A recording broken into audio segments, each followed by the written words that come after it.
Hello बच्चों, welcome back to my channel. कैसे हैं आप सब लोग।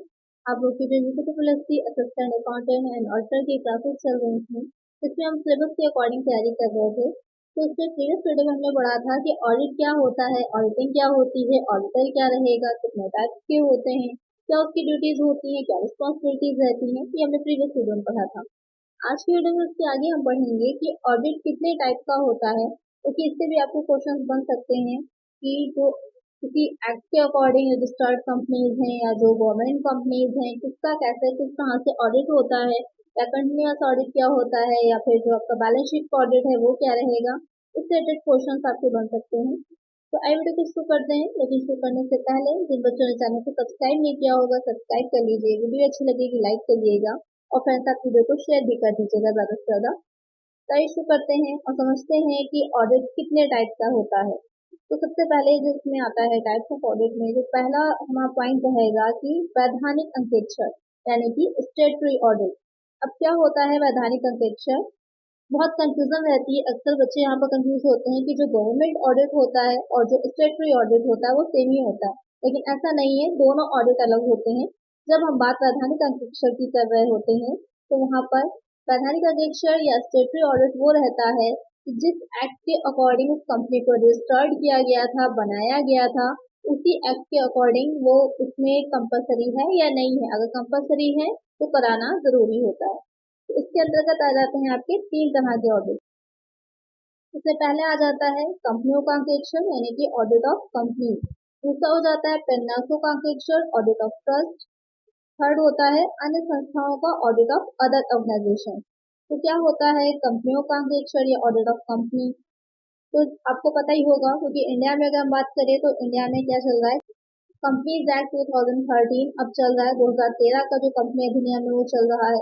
समय समय पर टाइम टू टाइम इसमें जो संशोधन होते रहते हैं। तो यहाँ पर अब जो चल रहा है वो आपका कंपनीज एक्ट 2013 चल रहा है। तो उसके अंतर्गत उसके अंडर में जो भी कंपनी रजिस्टर्ड होती हैं उन सबको अपना ऑडिट कराना कंपलसरी होता है, अनिवार्य होता है। फिर आता है प्रन्यासों का यानी कि ट्रस्ट का। तो ट्रस्ट की अगर हम बात करें तो बहुत से ट्रस्ट बनाए जाते हैं, जैसे कि बच्चों की शिक्षा के लिए भी हो सकता है, एजुकेशन के लिए, या जो विडोज होती हैं उनके लिए होता है, जो विडो होती है उनके लिए होता है, या फिर जो असहाय व्यक्ति होते हैं उनकी हेल्प के लिए होता है। तो अलग अलग तरह के ट्रस्ट बनाए जाते हैं। तो उसका भी ऑडिट कराना कंपलसरी रहता है। उसके लिए गवर्नमेंट ने जो पब्लिक ट्रस्ट एक्ट बनाया था उसके अंडर में वो भी कंपलसरी होता है। फिर आ जाता है अन्य संस्थाओं का ऑडिट ऑफ अदर ऑर्गेनाइजेशन। इसमें कौन सी आएंगी, इसमें आती हैं जो अलग अलग एक्ट के अकॉर्डिंग काम करती हैं। जैसे कि बैंकों की अगर हम बात करें, जो बैंक होते हैं तो बैंक का जो ऑडिट होता है वो बैंकिंग रेगुलेशन एक्ट 1949 होगा, उसके अंडर में कंपलसरी होता है। या जो बीमा कंपनियां होती हैं, बीमा कंपनीज होती हैं, तो बीमा कंपनीज एक्ट 1938 बना था, उसके अंडर में कंपलसरी होता है। जो बिजली कंपनियां होती हैं, जो बिजली आपूर्ति कंपनियां हैं, उनका एक्ट 1948 था, उसके अंडर में कंपलसरी होता है। तो यहाँ पर क्या रहेगा कि जो वैधानिक अंकेक्षण होगा, स्टेटरी ऑडिट होता है, जो कंपनीज या जो आपकी संस्थाएं हैं, ऑर्गेनाइजेशन हैं, किसी एक्ट के अकॉर्डिंग बनी होती हैं, उस एक्ट के अंतर्गत वो कंपलसरी होता है। तो ये हो जाता है स्टेटरी ऑडिट। फिर आता है निजी अंकेक्षण यानी कि प्राइवेट ऑडिट। तो नाम से थोड़ा क्लियर हो रहा है, प्राइवेट है, जब भी बात हम किसी चीज की प्राइवेट की करते हैं, निजी की करते हैं, तो वहां पर पूरी तरह आपको फ्रीडम होती है कि वो काम आप करना चाहते हैं या नहीं करना चाहते हैं।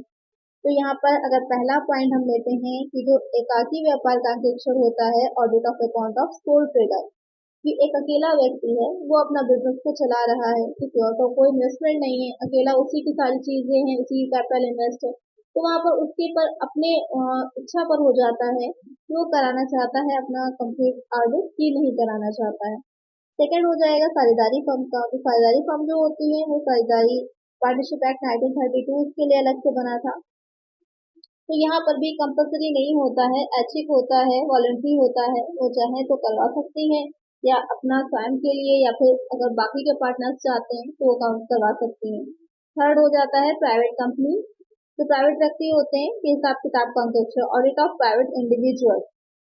इसमें ये रहता है कि इस तरह के व्यक्ति होते हैं जो प्राइवेट संस्थाएं टाइप के रहेंगे, प्राइवेट ऑर्गेनाइजेशन छोटी छोटी रहती हैं, जो मिलके काफी लोग साथ में काम करते हैं, उनके एक्सपेंसेस ज्यादा होते हैं, इनकम भी ज्यादा होती है। तो वहां पर ये रहेगा कि अपने आपस के स्वयं के एक दूसरे पर्पस के लिए वो लोग अपने खातों का अंकेक्षण कराते हैं, कि या फिर जो उनके एम्प्लॉयज हैं वो काम कर रहे हैं उन पर एक तरह से नैतिक दबाव बना रहता है कि हाँ किसी तरह का कोई वो फ्रॉड ना कर सके, कोई गबन ना कर सके, तो वो अपना ऑडिट करा सकते हैं। ये पूरी तरह से क्या रहता है, वॉलंटरी होता है, शैक्षिक होता है, उनकी इच्छा पर होता है। कोई गवर्नमेंट इस पर जबरदस्ती नहीं है कि कराना ही कराना है, ना किसी एक्ट के अंडर में, ये उनके लिए वॉलंटरी होता है। उसके बाद आ जाता है सरकारी अंकेक्षण यानी कि गवर्नमेंट ऑडिट। तो गवर्नमेंट ऑडिट क्या रहता है, ये भी काफी इम्पोर्टेंट है। तो गवर्नमेंट ऑडिट का मतलब ये होता है कि जो गवर्नमेंट अपने, क्योंकि गवर्नमेंट के अलग अलग डिपार्टमेंट होते हैं, उनके भी अपनी कंपनीज चल रही हैं, गवर्नमेंट कंपनीज जो होती हैं, तो उनके जो हिसाब किताब जो अपने अकाउंट्स वो लोग रख रही होती हैं, उनका जो ऑडिट कराया जाता है वो आपका गवर्नमेंट ऑडिट आता है। गवर्नमेंट ऑडिट कैसे होता है, जो controller and auditor general of India होता है, जिसे कैग बोला जाता है, वो राष्ट्रपति जो होगा, जो प्रेसिडेंट होता है, वो नियुक्ति करता है, उसकी वो अपॉइंट करता है, और उसके द्वारा ही कराया जाता है जो गवर्नमेंट ऑडिट होता है, या जो गवर्नमेंट द्वारा जो भी अपने अकाउंट से अपने खाते हिसाब किताब के रखे जाते हैं। अलग से पूरा अकाउंट डिपार्टमेंट होता है हर विभाग में, तो वहां पर उनका अंकेक्षण जो होता है वो उसी के अंदर में होता है। क्या होता है टैग या इससे रिलेटेड चीजें, इसको मैं एक अलग से सेपरेट वीडियो की आएगी, इसमें हम उसके बारे में डिटेल में पढ़ेंगे। फिर आता है आंतरिक अंकेक्षण इंटरनल ऑडिट, ये भी काफी इंपॉर्टेंट है। अक्सर बच्चे यहाँ पर भी कंफ्यूज होते हैं।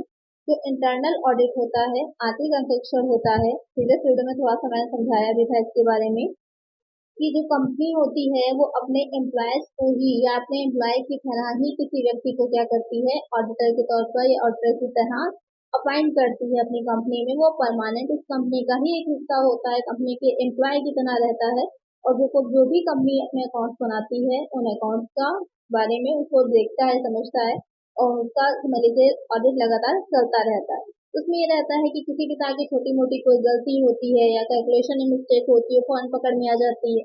या इस तरह से कह सकते हैं कि कंपनी के जो बाकी के एम्प्लॉयज होते हैं उनको गबन करना या कोई फ्रॉड करने में डर रहता है, तो फौरन पकड़ में आ जाएगा। तो वो हो जाता है इंटरनल ऑडिट यानी कि आंतरिक अंकेक्षण। जो व्यक्ति होगा उसको एक कर्मचारी की तरह नियुक्त कर लिया जाता है, और वो कर्मचारी की तरह है, एक एम्प्लॉय की तरह है, उस कंपनी में काम करता है और ऑडिट का भी काम करता रहता है। फिर आ जाता है जो आपके अदर ऑडिट होंगे, अन्य अंकेक्षण आएंगे, तो इसमें बहुत टाइप के आते हैं, इसको समझ लेते हैं थोड़ा सा ब्रीफ में। इससे पहला हो जाता है चालू अंकेक्षण। चालू अंकेक्षण यानी कि कंटिन्यूअस ऑडिट। कंटिन्यूअस ऑडिट क्या होता है, नाम से ही थोड़ा क्लियर हो रहा है। चालू अंकेक्षण, इसमें क्या रहेगा, जो ऑडिट का काम होता है वो पूरे वर्ष भर चलता रहेगा, पूरे टाइम लगातार वो ऑडिट चलता रहता है, जिससे कि छोटी मोटी जो भी गड़बड़ियां हो रही हैं उसको फौरन ही पकड़ा जा सके। क्योंकि अगर बाद में जो आपके अकाउंट बनते हैं, तब अगर स्टार्टिंग में जनरल में एंट्री करने में कोई गड़बड़ हो जाती है, तो फाइनल अकाउंट से ढूंढना उसको बहुत मुश्किल हो जाता है। आप लोग जब ग्रेजुएशन में होंगे, पढ़ रहे होंगे, तो वहां पर जो हम लोग जर्नल एंट्री करते थे और लास्ट तक बैलेंस शीट तक पहुंचते तो बनाते थे, कभी कभी बैलेंस शीट टैली ही नहीं होती थी। क्यों नहीं होती थी, क्योंकि हमने स्टार्टिंग में ही कुछ गड़बड़ी कर दी होती थी, इस वजह से हमारी बैलेंस शीट के दोनों साइड इक्वल नहीं आते थे। तो ऐसा ही होता है कंपनी में भी, कि अगर छोटी मोटी गड़बड़ी स्टार्टिंग में एंट्रीज के टाइम पर या पोस्टिंग के टाइम पर हो जाती है, तो लास्ट में बैलेंस शीट में टैली करने में या किसी भी तरह की कोई भी अगर फ्रॉड किया गया है स्टार्टिंग में, तो उसको पकड़ना मुश्किल हो जाता है। तो चालू अंकेक्षण जो होता है, जो कंटिन्यूअस ऑडिट होता है, वो क्या रहेगा, लगातार चलता रहेगा किसी भी संस्था में, किसी ऑर्गेनाइजेशन में। जो ऑडिटर होता है उसका स्टाफ जो रहेगा वो लगातार बराबर टाइम टू टाइम आता रहता है, और जितने भी हमारे अकाउंट बने होते हैं उन सबकी जांच करता रहता है। वो हो जाता है हमारा कंटिन्यूअस ऑडिट। फिर हो जाता है वार्षिक या सामयिक या अंतिम या पूर्वगत अंकेक्षण, यानी कि कुछ भी लिखा होगा, मतलब इन चारों का एक ही रहेगा आपका, एनुअल और फाइनल और पीरियोडिकल ऑडिट। तो यहाँ पर ये चारों चीजें एक ही रहेंगी, कंफ्यूज नहीं होना है। तो वार्षिक, सामयिक, अंतिम या पूर्वगत, चारों के नाम से क्लियर हो रहा है। लास्ट में जब हमारे सारे अकाउंट्स बन जाते हैं, तब जो अंकेक्षण होता है, तब जो ऑडिट होता है, वो आपका क्या हो जाता है, एनुअल ऑडिट कहलाता है।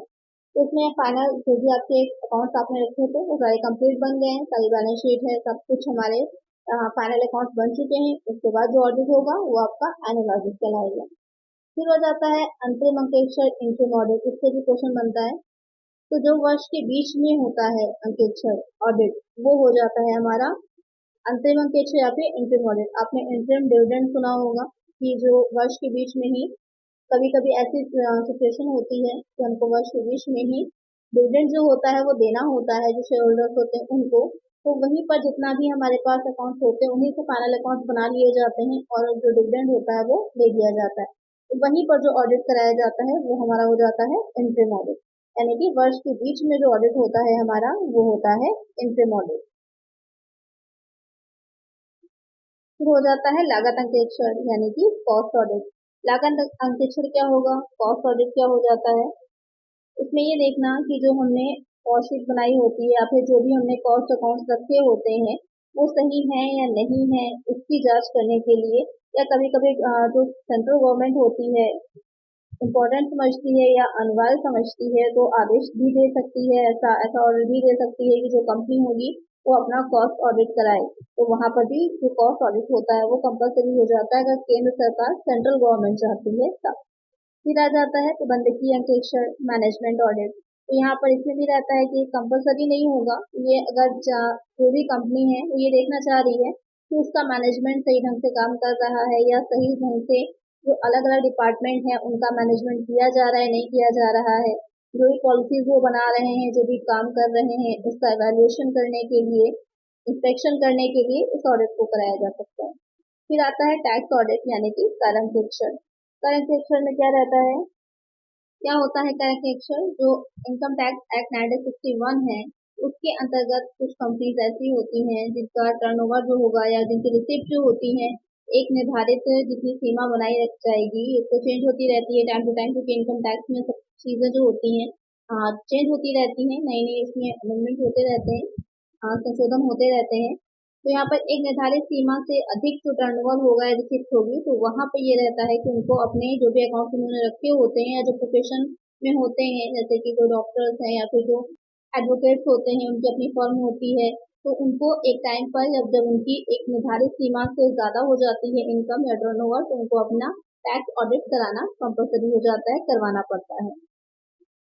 नेक्स्ट आ जाता है सोशल ऑडिट यानी कि सामाजिक अंकेक्षण। यहाँ पे ये रहता है कि जितनी भी संस्थाएं होती हैं जितनी भी ऑर्गेनाइजेशन होती हैं सबकी अपनी कुछ सोशल रिस्पॉन्सिबिलिटीज भी होती हैं। एक होता नहीं है कि जो प्रॉफिट तो अर्न करना है लेकिन हमें ये देखना है कि हम उससे सोशल सर्विस भी कर पा रहे हैं, समाज को हित हो रहा हो उनको भी बेनिफिट हो रहा हो, उससे हमें प्रॉफिट को अर्न करना है। सिर्फ एक प्रॉफिट अर्न करना ही किसी ऑर्गेनाइजेशन का एम या पर्पस या गोल नहीं होता, साथ ही समाज को हित देते हुए उसको प्रॉफिट देते हुए उनको लाभ देते हुए उनके जीवन स्तर को ऊंचा उठाते हुए हमको प्रॉफिट को गेन करना है। तो उसमें जो भी स्टैंडर्ड डिसाइड किए जाते हैं उन स्टैंडर्ड को पूरा कर रहे हैं या नहीं कर रहे हैं वो हो जाता है आपका सोशल ऑडिट। इसके अलावा जो उसकी संस्था रहेगी उसमें जो काम कर रहे होते हैं उसके एम्प्लॉयज होते हैं उसके लिए भी जो ऑर्गेनाइजेशन होती है उसकी अपनी कुछ सोशल रिस्पॉन्सिबिलिटीज बनती हैं जैसे कि उनको प्रोविडेंट फंड प्रोवाइड कराना है, बोनस देना है, इंश्योरेंस देना है, मेडिकल फैसिलिटीज देना है। तो ये सब सही ढंग से दी जा रही है नहीं दी जा रही है तो उसके जो देख रेख होगी या उसकी जो चेकिंग होती है जांच होती है वो सब आपका आ जाता है सोशल ऑडिट में। फिर आता है पर्यावरण के एनवायरमेंटल ऑडिट। इसमें रहता है कि जितनी भी आज के टाइम में जो ऐसी कंपनीज है जो मैन्युफैक्चरिंग का काम कर रही हैं तो उनका ये अपना एक दायित्व समझ लीजिए, रिस्पॉन्सिबिलिटी रहती है कि टाइम टू टाइम जो भी मशीनरी वो यूज कर रही हैं या जो टेक्नोलॉजी यूज कर रही है जो प्रोसेस उनकी है उससे किसी तरह का कोई पॉल्यूशन तो नहीं हो रहा है, क्योंकि जो चिमनी लगी होती है उससे काफी धुआं निकलता है या जो उनका वेस्टेज होता है उससे जो अगर पानी में बहा देंगे तो नदियां हैं सारी जो तालाब होते हैं छोटे छोटे वो सब पोल्यूटेड हो जाते हैं, तो उनको ये चीज का ध्यान रखना है कि किसी तरह का कोई पोल्यूशन ना फैलाएं, ये उनका हो जाता है। इसकी जो चेकिंग होगी वो हो जाती है एनवायरमेंटल ऑडिट। फिर आता है रोकड़ अंकेक्षण यानी कि कैश ऑडिट। इसमें रहता है कि ये संस्था होगी अपने लेन देन की जांच जो कर रही है उसकी ये देखने के लिए कि कैश का प्रॉपर सही ढंग से हो रहा है कि नहीं हो रहा है, वो आपका कैश ऑडिट हो जाएगा। एफिशिएंसी ऑडिट पूर्णता अंकेक्षण, इसमें देखना कि जो बिजनेसमैन है या जो उनमें एम्प्लॉयज लगे हुए हैं या जो अलग अलग डिपार्टमेंट हैं वो सही से काम कर रहे हैं या नहीं कर रहे हैं। या संगामी अंकेक्षण है, कंकरेंट ऑडिट है। इसमें क्या रहता है संगामी अंकेक्षण में, तो यहाँ पर जो संगामी अंकेक्षण होता है जैसे कि ये ज्यादातर बैंक में काफी लोकप्रिय है या प्रचलित कह सकते हैं। इसमें देखा जाता है कि जो लेन देन या ट्रांजैक्शन किए जा रहे हैं उसमें जो भी डॉक्यूमेंट यूज किए जाते हैं वो पूरी तरह से सही है करेक्ट है या नहीं है, इसकी जांच करना या क्या प्रोसेस के साथ किया जा रहा है उसकी जांच करना, चेकिंग करना क्या होता है, वो हो जाता है आपका संगामी अंकेक्ष या फिर कंकरेंट ऑडिट। अब आपकी समझ में आ गया होगा ऑडिट कितने टाइप का होता है। एक और इसमें कभी कभी क्वेश्चन पूछता है जो आपका पार्शियल ऑडिट हो जाता है। पार्शियल ऑडिट यानी कि जिसे हिंदी में आप कहेंगे आंशिक अंकेक्षण। तो पार्शियल ऑडिट में क्या रहता है कि कुछ हिस्से का, यानी कि जो हमने अकाउंट्स बनाया होता है उसके किसी एक हिस्से का, किसी एक भाग का, इस तरह से कह सकते हैं किसी विशेष अवधि का जो अकाउंट्स होते हैं उससे जो जांच की जाती है या उसकी जो चेकिंग होती है वो हमारी क्या हो जाती है, पार्शियल ऑडिट कहलाती है, आंशिक अंकेक्षण कहलाती है। तो आवश्यकता अनुसार होता है, जरूरी नहीं कराया जाए। अगर आवश्यकता होती है कि हमें लग रहा है कि किसी डिपार्टमेंट में या किसी टाइम पीरियड में किसी तरह का कोई फ्रॉड हुआ है, गबन हुआ है, तो उसके खातों को ही हम चेक करते हैं, वो हमारा पार्शियल ऑडिट कहलाता है। तो आई होप आपकी समझ में अच्छे से आ गया होगा कि ऑडिट कितने टाइप का रहता है। अब आइए इसकी कुछ एमसीक्यूज की तरफ चलते हैं और देखते हैं कि इससे रिलेटेड क्या क्या एमसीक्यूज बन सकते हैं और उनको सॉल्व करते हैं तो हमारा रिवीजन भी हो जाएगा। फर्स्ट क्वेश्चन लेते हैं इसमें, जब ऑडिट पूरे वर्ष नियमित अंतराल या अनियमित अंतराल पर किया जाता है तो इसे कहा जाता है when audit is conducted at regular intervals or irregular intervals throughout the year it is called statutory audit, internal audit, interim audit, continuous audit। यहाँ पर क्वेश्चन में कह रहा है कि वो ऑडिट जो पूरे टाइम चलेगा, पूरे वर्ष पर चलेगा, 15 दिन के गैप पर कर सकते हैं, 1 मंथ के, कोई रेगुलर टाइम हो या जरूरी नहीं है कि रेगुलर टाइम हो, तब भी वो ऑडिट आपका वर्ष पर चलता रहता है। तो कौन सा ऑडिट होता है, वो हमारा हो जाता है कंटिन्यूअस ऑडिट। मैंने पहले आप लोग को समझाया है इसे। यहाँ पर इसे सतत लेखा परीक्षा भी कहा जाता है। तो सही आंसर होगा हमारा ऑप्शन डी। नेक्स्ट क्वेश्चन है, वर्ष के अंत में ऑडिट को कहा जाता है, audit at the end of the year is known as periodical audit, standard audit, efficiency audit, operational audit. जो वर्ष के एंड में किया जाएगा वो कौन सा ऑडिट होता है, वो हो जाता है हमारा पीरियडिकल ऑडिट। आवधिक लेखा परीक्षा जिसे कहते हैं, इसे एनुअल ऑडिट भी बोला जाता है। तो एक आंसर होगा हमारा ऑप्शन ए। नेक्स्ट क्वेश्चन है, एक ऑडिट जो 2 वार्षिक ऑडिट के बीच किया जाता है कहलाता है an audit which is conducted between 2 annual audit is known as periodical audit, standard audit, interim audit, operational audit. तो मैंने आप लोगों को समझाया था कि जब कभी भी ऐसा होता है कि वर्ष के बीच में ही इंटरिम डिविडेंड दिया जाना होता है तो फाइनल अकाउंट्स को भी वर्ष के बीच में ही बनाया जाता है, तो उसको ऑडिट भी करा लिया जाता है। वो ऑडिट क्या हो जाता है, इंटरिम ऑडिट हो जाता है, अंतरिम लेखा परीक्षा कहलाता है। तो एक आंसर होगा हमारा ऑप्शन सी। नेक्स्ट क्वेश्चन है, ऑडिट जो वैधानिक आवश्यकता नहीं है लेकिन स्वामी की इच्छा पर आयोजित किया जाता है इसे कहा जाएगा the audit which is not a statutory requirement but is conducted at the desire of owners is known as private audit, balance sheet audit, operational audit, efficiency audit। यहाँ पर क्वेश्चन में कह रहा है कि वो ऑडिट जो कि वैधानिक नहीं है, स्टैट्यूटरी नहीं है, करवाना कंपलसरी नहीं है, लेकिन उसके जो ओनर है अगर चाहें तो करवा सकते हैं, तो कौन सा ऑडिट होगा, वो हो जाता है प्राइवेट ऑडिट, निजी लेखा परीक्षा। मैंने आप लोग को समझाया था इसके बारे में। एक आंसर हो जाएगा ऑप्शन ए। जो सोल ट्रेडर्स होते हैं या फिर जो पार्टनरशिप में है वो करवाना चाहें तो करवा सकते हैं, कंपलसरी नहीं है। नेक्स्ट क्वेश्चन है, सरकारी कार्यालयों एवं विभागों का ऑडिट कहलाता है audit of government offices and department is known as tax audit, periodical audit, government audit, efficiency audit. तो जो सरकारी कार्यालय है या डिपार्टमेंट्स होते हैं उसका जो ऑडिट होता है वो आपको गवर्नमेंट ऑडिट हो जाता है, सरकारी अंकेक्षण या फिर लेखा परीक्षा। तो एक आंसर होगा हमारा ऑप्शन सी। अगर आप थोड़ी अच्छे से समझ लीजिए तो आगे के जो क्वेश्चंस होते हैं वो बहुत आसानी से सॉल्व हो जाते हैं। नेक्स्ट क्वेश्चन है, सरकारी लेखा परीक्षा भारत सरकार द्वारा संचालित विभाग द्वारा की जाती है, इसे कहा जाता है government audit is conducted by the department maintain by government of India is known as. काफी अच्छा क्वेश्चन है, इंपॉर्टेंट भी है। Cost and audit department, accounts and audit department, tax and audit department, GST and audit department. अच्छा question है, important भी है। जो गवर्नमेंट ऑडिट होता है वो भारत सरकार द्वारा संचालित कौन सा ऐसा डिपार्टमेंट या विभाग है जिसके द्वारा कराया जाता है, वो हो जाएगा आपका लेखा एवं लेखा परीक्षा विभाग, अकाउंट्स एंड ऑडिट डिपार्टमेंट। एक आंसर होगा ऑप्शन बी। अब इसी से रिलेटेड एक दूसरा क्वेश्चन बनता है कि ये जो डिपार्टमेंट है वो किसके अंडर में आता है, क्योंकि हमारा नेक्स्ट क्वेश्चन होगा। नेक्स्ट क्वेश्चन हो जाएगा कि लेखा एवं लेखा परीक्षा विभाग का प्रमुख होता है। Accounts and audit department is headed by ministry of finance, home minister, controller and auditor general of India, prime minister. तो जो यह विभाग है ये किसका, उसका प्रमुख कौन होता है या कौन इसको चला रहा है या किसके अंडर में काम करता है, तो वो हमारा हो जाता है controller and auditor general of India. तो एक आंसर होगा हमारा ऑप्शन सी। ये दोनों क्वेश्चन बहुत इंपॉर्टेंट है, ध्यान में रखिएगा।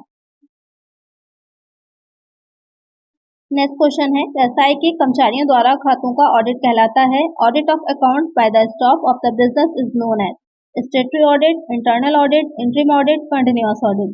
तो यहाँ पर क्वेश्चन में पूछ रहा है कि जो व्यवसाय के कर्मचारी होते हैं यानी कि ऐसा ऑडिट होगा जो कि किसी बिजनेस में या किसी ऑर्गेनाइजेशन में जो स्टाफ होता है वहाँ पर auditor as a staff hire कर लिया जाता है और वो लगातार कंपनी में रहकर ही उस कंपनी के जो भी अकाउंट्स बनाए जाते हैं, खाते रखे जाते हैं, उसका ऑडिट करता रहता है, उसकी जांच करता रहता है।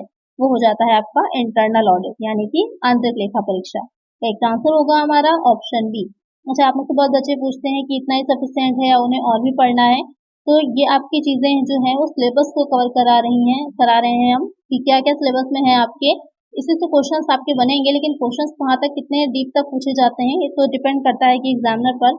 आप लोग इसके साथ ही जो प्रीवियस ईयर के इसके पेपर्स हुए होंगे उनको ले लीजिए और साथ ही प्रैक्टिस करते चलिए, जिससे कि आपके क्वेश्चंस की भी अपनी एक लैंग्वेज होती है, उसको समझना बहुत इंपॉर्टेंट होता है। उसके लिए ज़्यादा से ज़्यादा प्रैक्टिस करिए, प्रीवियस ईयर ले लीजिए और उसको प्रैक्टिस करते रहिए, जिससे आपको आइडिया भी लगेगा क्वेश्चन कैसे आते हैं और साथ ही आपकी प्रैक्टिस भी होती रहेगी।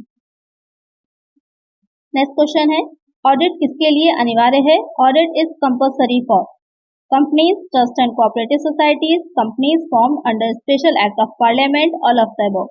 अच्छा क्वेश्चन है कि ऑडिट जो होगा वो किसके लिए कंपलसरी होता है। ये क्वेश्चन बहुत पूछा जाता है, बस इसमें थोड़ा सा चेंज कर देते हैं कि जॉइंट स्टॉक कंपनी लिख देंगे, सोल ट्रेडर लिख देंगे, तो कुछ भी रख सकते हैं। यहाँ पर इन तीनों के लिए ही क्या होगा, कंपलसरी होगा। कंपनी के लिए भी, ट्रस्ट के लिए भी, और जो स्पेशल एक्ट जैसे कि बैंक्स हैं या फिर जो बीमा कंपनियां होती हैं, इंश्योरेंस कंपनीज हैं, उनके लिए कंपलसरी होता है। तो ये तीनों के लिए ही कंपलसरी होगा। किसमें आता है, तो ये तीनों ही ऑडिट जो आ जाते हैं वो आ जाते हैं किसमें, स्टेटरी ऑडिट में, वैधानिक अंकेक्षण में। करेक्ट आंसर जो होगा हमारा option D, all of the above. Next question है वैधानिक लेखा परीक्षा को और किस नाम से जाना जाता है।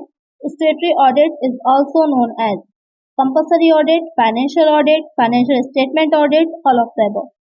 तो जो वैधानिक लेखा परीक्षा होगी उसे और किस नाम से जाना जाता है, तो इसका आंसर आप मुझे कमेंट करिए कि जो स्टेटरी ऑडिट है, क्योंकि जो मैंने एक्सप्लेनेशन दिया था उससे आपको समझ में आ गया होगा इसके बारे में, तो उसको कमेंट करके मुझे बताइए कि इसको और हम किस नाम से जानते हैं।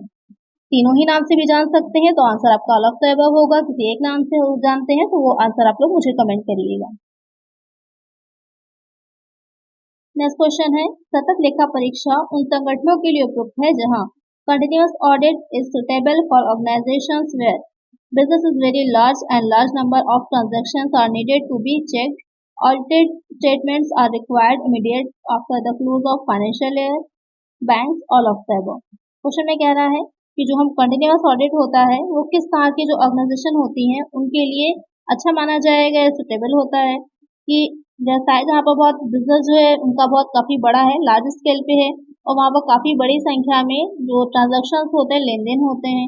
साथ ही वहाँ पर जो वित्तीय वर्ष की समाप्ति पर जब फाइनेंशियल ईयर का एंड हो रहा होता है तो उसके जस्ट बाद इमीडिएट ही उनको जो ऑडिटेड उनके स्टेटमेंट्स होते हैं, फाइनेंशियल स्टेटमेंट है, उसकी जरूरत होती है।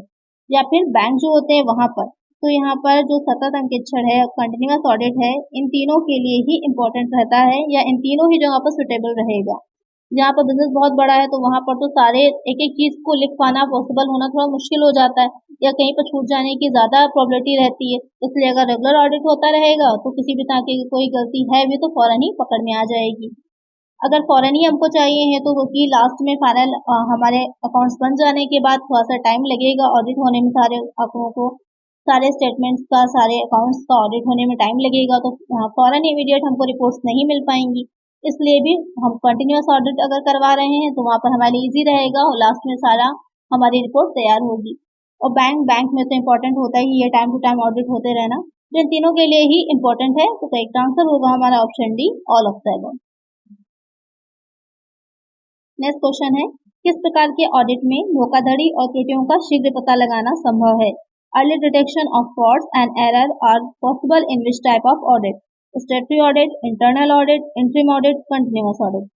तो यहाँ पर कौन सा ऐसा अंकेक्षण का टाइप है या ऑडिट का टाइप होगा जिसको अपना करके हम जो भी फ्रॉड्स हो रहे हैं या जो भी एरर्स आ रहे हैं उनको हम जल्दी पता लगा पाएंगे? जो आपका वैधानिक या शाब्दिक लेखा परीक्षा होगी, आंतरिक में, अंतरिम में या फिर सतत लेखा परीक्षा में। तो यहाँ पर जो सतत लेखा परीक्षा होगा, कंटिन्यूअस ऑडिट होगा, यहाँ पर दो में आप कंफ्यूज होंगे, एक हो जाएगा इंटरनल ऑडिट और दूसरा कंटिन्यूअस ऑडिट में। इंटरनल ऑडिट से ज्यादा अच्छा यहाँ पर रहेगा कंटिन्यूअस ऑडिट। अगर हम सतत लेखा परीक्षा या चालू अंकेक्षण का काम करा रहे हैं तो वहां पर हम जल्दी जो त्रुटियां हैं या धोखाधड़ी उसको पता लगा सकते हैं, क्योंकि वहां पर एक प्रोफेशनल ऑडिटर होगा जो कि स्वतंत्र होगा, इंडिपेंडेंट होगा, बाहर से उसका स्टाफ रहेगा, आएगा, टाइम टू टाइम चेक करेगा आपके अकाउंट्स को। और जो आपने इंटरनल ऑडिट में, क्योंकि आपके कर्मचारी ही रहेंगे, आपका एम्प्लॉय ही होगा वो, तो वहां पर अगर बाकी एम्प्लॉय के साथ मिल जाएगा तो वहां पर वो फ्रॉड कर सकता है मिल करके।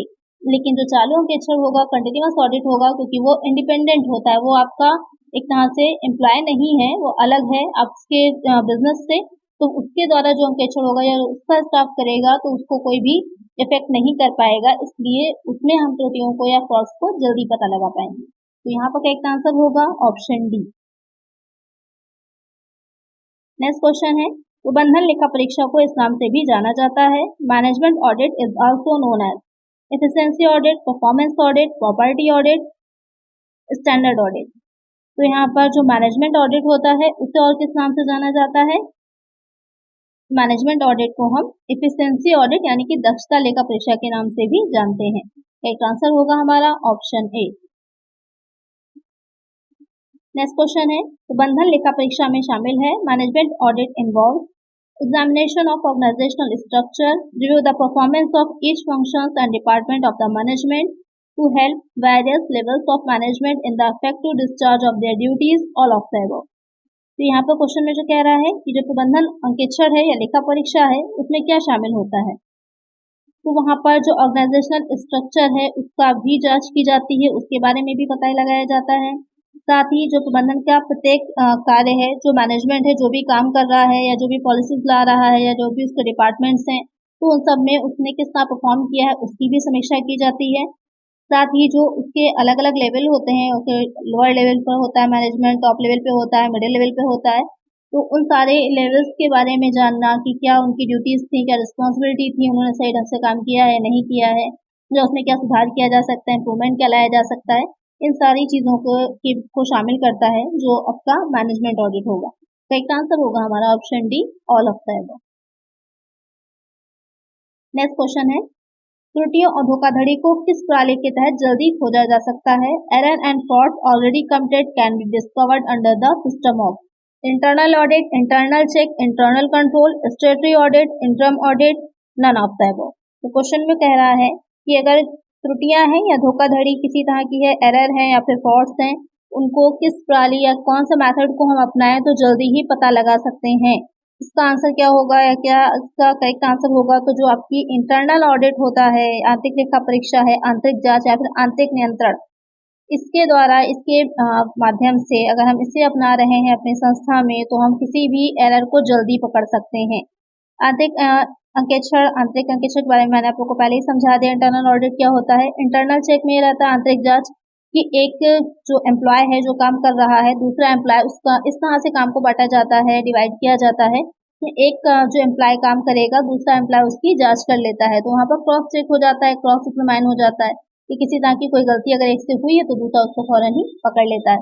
ये और उसके बाद इंटरनल कंट्रोल रहता है, तो आंतरिक नियंत्रण भी रहेगा, क्योंकि जब आपस में ही जब ऑडिटर है वहाँ पर और काम सारा उसके अंडर में रहेगा, चेकिंग चल रही है, जो ऑडिटर है वो एज एम्प्लॉय काम कर रहा है, तो एक दबाव बना रहता है बाकी जो एम्प्लॉयज हैं उन पर। जो इंटरनल चेक चल रहा है जिसकी वजह से भी ये रहता है कि जो दूसरा एम्प्लॉय होता है किसी भी तरह की कोई गलती करने से डरता है या किस तरह का फ्रॉड करने से डरता है कि दूसरा एम्प्लॉय उसको पकड़ लेगा, तो इस वजह से जल्दी ही आसानी से पता लगाया जा सकता है, या ये भी कह सकते हैं कि कम किया जा सकता है एरर्स को या फिर फ्रॉड्स को। करेक्ट आंसर होगा हमारा ऑप्शन ए। तो आज की वीडियो में इतना ही। आई होप वीडियो अच्छी लगी होगी, आपको क्वेश्चंस अच्छे लगे होंगे और टॉपिक क्लियर हो गया होगा। तो आज की वीडियो में इतना ही। अगर वीडियो अच्छी लगी है तो लाइक कर दीजिएगा, चैनल को नया सब्सक्राइब जरूर कर लीजिएगा और फ्रेंड्स तक वीडियो को शेयर भी कर दीजिएगा। मिलते हैं नेक्स्ट वीडियो में। Thank you.